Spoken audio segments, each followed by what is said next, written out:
నర్సాపురంలో వారాహి విజయభేరి బహిరంగ సభలో పవన్ కళ్యాణ్ మాట్లాడుతున్నారు. లైవ్ లో చూద్దాం. మేము మీకు అండగా ఉంటాం. ఆక్వా రైతులందరికీ ఎక్కడో national fisheries development board Hyderabad లో ఉంది, పక్కన పెట్టుకొని కూడా కర్ణాటక రైతాంగం తీసుకుంటుంది, కానీ ఆంధ్రప్రదేశ్ ఆక్వా రైతాంగం దానికి ఈ ప్రభుత్వం అండగా లేదు. ముఖ్యంగా గుజరాత్ తర్వాత 974 కిలోమీటర్ల తీర ప్రాంతం మనది.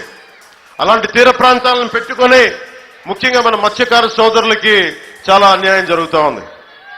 అందుకే ఈ రోజున నర్సాపురం ఎందుకు బొమ్మిడి నాయకుడు గారిని పెట్టామంటే ఒక నర్సాపురం కోసం కాదు, 974 కిలోమీటర్ల తీర ప్రాంతంలో ఉన్న ప్రతి మత్స్యకార సోదరులకి, ఇన్లాండ్ ఫిషరీస్ చేసే ప్రతి ఒక్కరికి ప్రతినిధి మా పార్టీ తరఫు నుంచి వారి తరఫున ఒకటే మాటిస్తున్న మత్స్యకార సోదరులందరికీ, మీ భవిష్యత్తులో మీకు ఉపాధి అవకాశాలు కానీ లేదంటే మీకు ఆర్థిక పరిపుష్టి కానీ చేకూర్చేలాగా నేను సంపూర్ణమైన బాధ్యత నేను తీసుకుంటాను. ఇది వ్యక్తిగతంగా కూటమితో పాటు నేను వ్యక్తిగతంగా బాధ్యత తీసుకుంటా ఉన్నాను.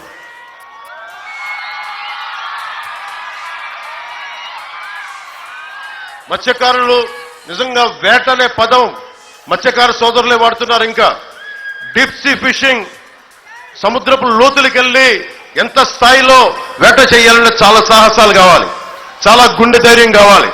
కొన్నిసార్లు అంతర్జాతీయ వాటర్స్కి వెళ్ళిపోయి, ఇంటర్నేషనల్ వాటర్స్కి వెళ్ళిపోయి కరాచీ, పాకిస్తాన్ సైడ్ వెళ్ళిపోతూ ఉంటారు. అలాంటి వ్యక్తులు కూడా రక్షించాల్సిన పరిస్థితుల్లో కూడా ఈ ప్రభుత్వం ఒక్కసారి కూడా మాట్లాడలేదు. నేను ప్రత్యేకించి నాకున్న కనెక్షన్స్ తోటి నేను చాలాసార్లు ఢిల్లీకి మెసేజ్లు పంపించి మత్స్యకారులకి అండగా ఉండేలా చాలాసార్లు నేను పంపించాను. సత్ఫలితాలు ఇచ్చింది. ఎందుకు చెప్తున్నానంటే నేను కేవలం ఒక రాష్ట్రం కోసం కాదు, మీ అందరి భవిష్యత్తు కోసం కేంద్రం అనేది ఎంత అవసరమో మీకు చెప్తాను. ఎక్కడో మనకి తీర ప్రాంతంలో ఒక మత్స్యకారుడు అంతర్జాతీయ జలాలకు వెళ్ళిపోతే, పాకిస్తాన్కి వెళ్ళిపోతే తిరిగి తీసుకురావడానికి నా కేంద్రంతో నాకున్న సత్సంబంధాలే చాలా బలమైన ఈ రోజున.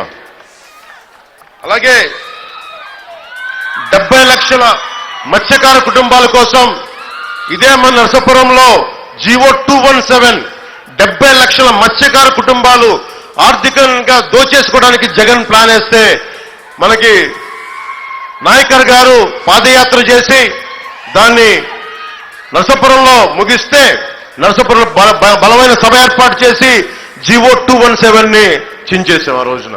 ఎందుకంటే మత్స్యకార సోదరులకి బలంగా ఉన్నామని చెప్పడానికి, భవిష్యత్తులో 217 అనేది రాగానే రద్దు చేస్తాం, అది మీకు సంపూర్ణ హామీ ఇస్తున్నాం.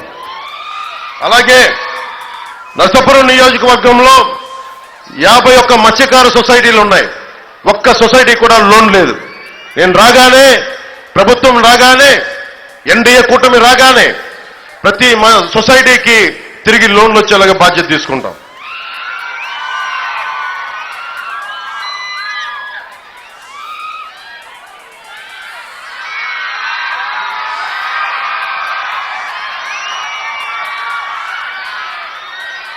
మత్స్యకార సోదరులకు కూడా హార్బర్ పూర్తి చేయలేదు.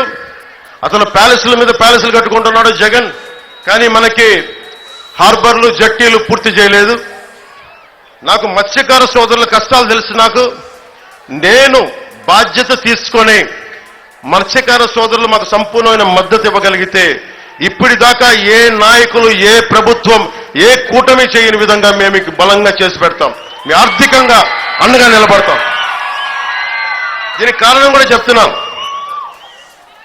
విశాఖ హార్బర్లో మత్స్యకారుల పడవలకి అగ్ని ప్రమాదం జరిగితే 50,000 రూపాయల చొప్పున పార్టీ నుంచి నేను ఆర్థిక సహాయం అందించాం. ఆ రోజున నేను ఆర్థిక సహాయం అందజేస్తే జగన్ వాళ్ళ వైసీపీ పార్టీ వచ్చి మీరు తీసుకుంటే మీకు బోట్లు ఇవ్వం, డీజిల్ సబ్సిడీలు ఇవ్వమంటే నువ్వేం చేసుకుంటావు చేసుకోపో, కానీ మాకున్న సహాయాన్ని ఒక మనిషి వచ్చి మాకు అందిస్తున్నప్పుడు, మమ్మల్ని అర్థం చేసుకున్న మనిషి వచ్చి అందిస్తున్నప్పుడు మేము చేస్తామని చెప్పి డబ్బులు తీసుకొని వారి ప్రతికూల పరిస్థితులు కూడా మాకు బలంగా నిలబడ్డారు.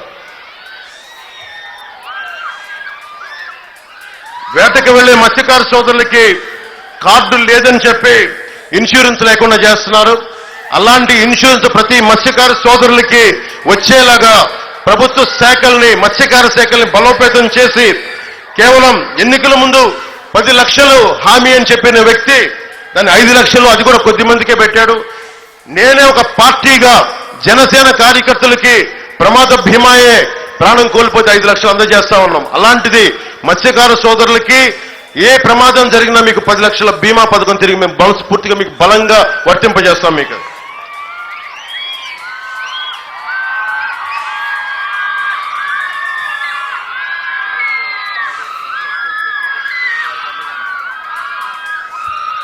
అలాగే శెట్టి బలిజ గౌడ సోదరులకి ఎక్సైజ్ కేసులు పెడతా ఉన్నారు.